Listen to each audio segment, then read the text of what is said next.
Let's talk workplace accommodations.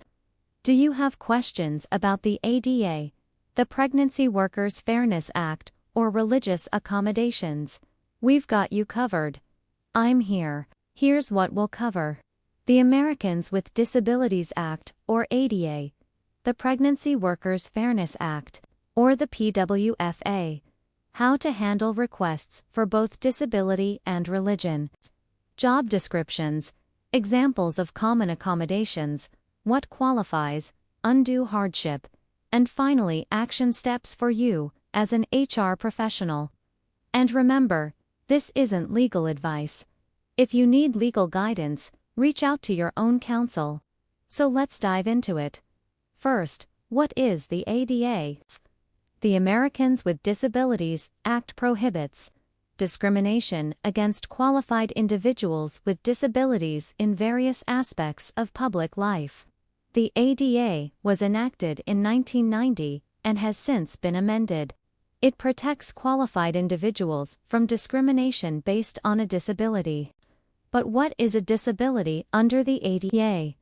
A disability is defined as a physical or mental impairment that substantially limits one or more major life activities. Major life activities include things like caring for oneself, performing manual tasks, seeing, hearing, speaking, learning, and working. The ADA requires employers to make reasonable accommodations for employees with disabilities. But what does reasonable accommodation mean? A reasonable accommodation is a modification or adjustment to a job, the work environment, or the way a job is customarily performed, that enables a person with a disability to perform the essential functions of the job. Next, what is the PWFA? The Pregnant Workers Fairness Act is a relatively new law that went into effect in June of 2023.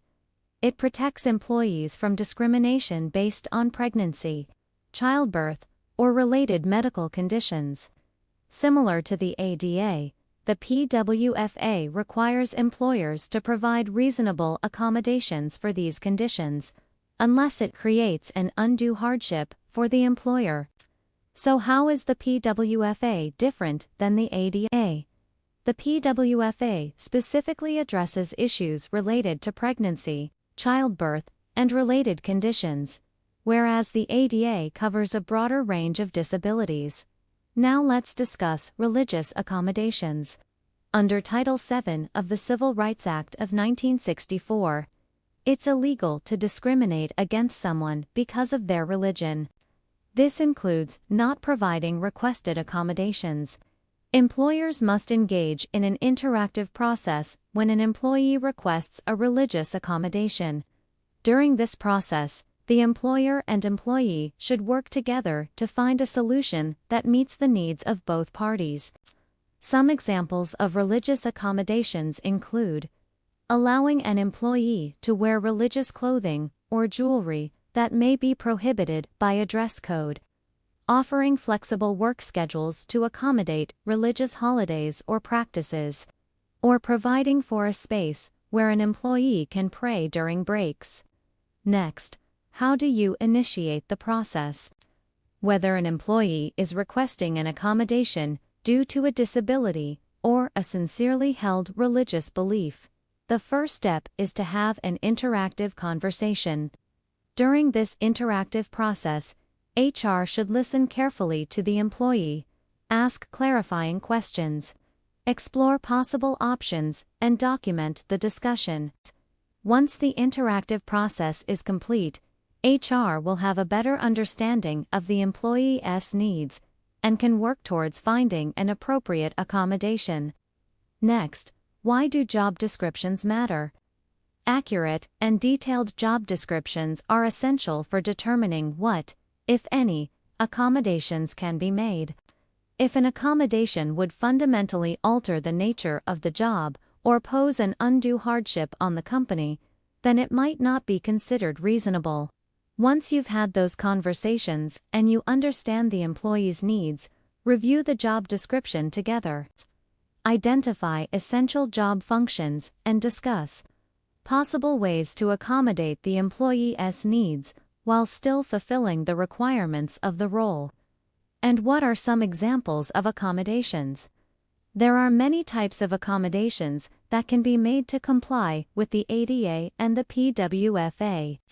Some common ones include modified work schedules, assistive technology, dress code flexibility, remote or hybrid work options, and regular breaks for medical needs or prayer. The possibilities are really endless. The key is to be creative, collaborative, and open-minded during the interactive process. Next, what qualifies? The ADA covers a wide range of physical and mental health conditions. If a condition substantially limits a major life activity, it may qualify under the ADA. Similarly, requests for religious accommodations are protected under Title VII. They don't need to be tied to a specific religious doctrine, church, temple, mosque, etc. Even personal religious practices or beliefs can qualify. Next, what is undue hardship? Both the ADA and the PWFA allow employers to deny a request for accommodation if it would create an undue hardship. An undue hardship is defined as significant difficulty or expense. The employer's size, financial resources, and the nature of its operations are considered when determining whether an accommodation would be an undue hardship. Finally, let's talk action steps. To stay compliant and people first, take these action steps. Train managers to recognize and respond appropriately to accommodation requests. Keep your policies up to date on the subject. Document all interactive processes. Respond to requests promptly and in writing, and balance business needs with employee rights. So there you have it. A breakdown of the ADA, the Pregnancy Workers Fairness Act, and religious accommodations. Remember, fostering a culture of inclusion and understanding is essential.